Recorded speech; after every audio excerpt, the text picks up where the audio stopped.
Okay, so chapters 11, 12, and 13 wrap up Chris's childhood, how he was super close with his sister Corinne. I got cut off on the end there a little bit, but it was just saying like Corinne and he were super close. She still has a hard time getting over him. Corinne was the person he confided in. He wrote to her open and honest letters about what he felt, what he was doing, how he felt about his parents. So they had a very close bond because when they grew up, it was like the two of them almost against the world. Okay, so they have that super tight bond. All right, well, chapter 14 and 15, I'm going to summarize again for you guys because they're both titled The Stygian Ice Cap. Chapter 14 is called The Stygian Ice Cap. Chapter 15 is called the same thing. It's like a part 1 and a part 2. Again, the author is off on a little tangent. This isn't about McCandless again. These two chapters are a little bit of an autobiography of John Krakauer, your author. So when he's done talking in chapters 11, 12, and 13 about Chris growing up and what his relationship was like with his parents and how it kind of motivated him to go out on his own and find truth and stuff like that, the author goes, listen, I totally get this. As a matter of fact, it's almost like the story of my life.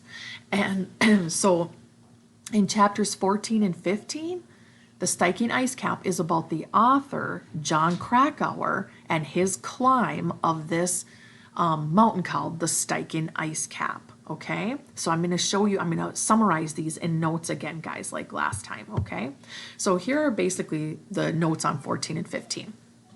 It says he had youthful, reckless adventures in the wilderness, very similar to McCandless. Excuse me, guys. It says at age 23, Krakauer decided to climb the Devil's Thumb in Alaska. It's like an ice range, an ice cap, basically, and it's called the Devil's Thumb. He says he's self-absorbed and he's willful, kind of like strong-minded and stubborn, very much like McCandless. And he talks about his relationship with his dad. Okay, he says, I get it. I get how like you harbor these ill feelings towards your dad, but at the same time, it's like you want to prove yourself to them. So you have this really strange love-hate relationship almost. Like you're mad at him for a lot of things, but at the same time, you want their approval and you do things that help you feel more connected.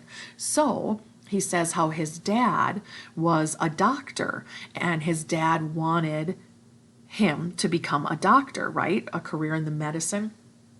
So he could be just like him. Okay, well, Krakauer doesn't, obviously, right? He's an outdoor adventurist and he becomes a writer eventually, but he's like, I get like how your parents want you, they have all these hopes and dreams they put off on you. Like Chris's dad did that. Walt and Billy had very high expectations for Chris, and Krakauer's like, my dad was the same way. When they're successful and driven, they want you to kind of be the same way, and when you're not, they kind of think of you, they judge you and think you're less than, or you have so much more potential that you're not living up to. So it said it drove him to kind of be more reckless.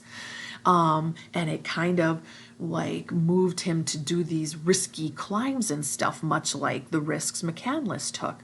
So the author talks about how he went on this climb, right, to the Stygian Ice Cap. So the first chapter 14 is all about his dad and how he became a climber and his relationship was strained. And then his second chapter is about this climb.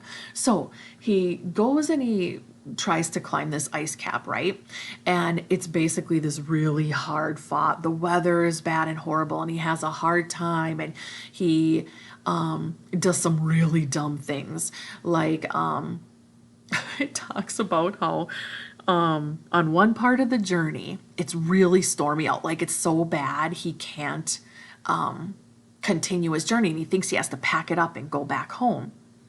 And so he brought a joint, okay, to like have as a celebratory smoke when he reached the top of it. And because he thought his journey was over, he's suspended in a tent. You know how when you guys mountain climb, they like, you like pop into the rocks, these tents that like kind of stick out of the mountain a little bit, and you're suspended almost in them. So he's in this tent at night just smoking this pot because he thinks it's all over, right? And he gets the munchies. So he turns on this his little like warmer thing that he has to heat up some food or something, and he starts his tent on fire and almost like burns the whole thing down because he's so careless and reckless. And so it's kind of funny. It goes off on a tangent talking about like dumb mistakes he made like that. Well, the weather opens up for him and he winds up ascending. He has to take a different route than he originally intended, but nonetheless, he does reach the top. So he's super excited about it, okay? He's like, hey, okay, but it doesn't quite feel like exciting as he thought it would feel, so he goes back down. It says his climb was a success, but hard won and dangerous. And he goes back down, and the first thing he does is he stops in this bar, kind of, and he tells these guys about it and what he's doing, and they kind of laugh at him, and they're like, yeah, okay, whatever. And he finds out that, like, everybody talks to that he tells this about, his journey to, they're not really amazed by it, and he kind of just thought it was going to feel different, right? It's like when you build something up in your head and you think, oh my God, it's going to be so amazing. But the reality of it is it's kind of falls short of everything you imagine it would be because you play it up more in your head than maybe it really is. And so it says this trip gave Krakauer insight into how lonely he had become. When he's talking to people and they don't believe him, when he was up there on the mountain stranded, he kind of was realizing, these pursuits aren't really all they're cracked up to be. And it says this is when he learns his lesson and kind of changes his life around a little bit.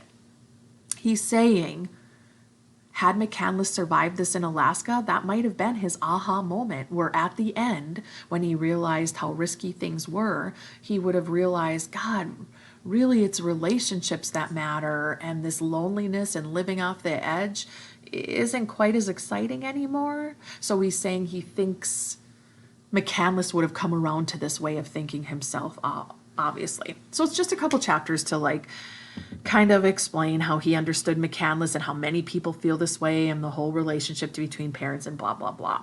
And that's how it ends, guys.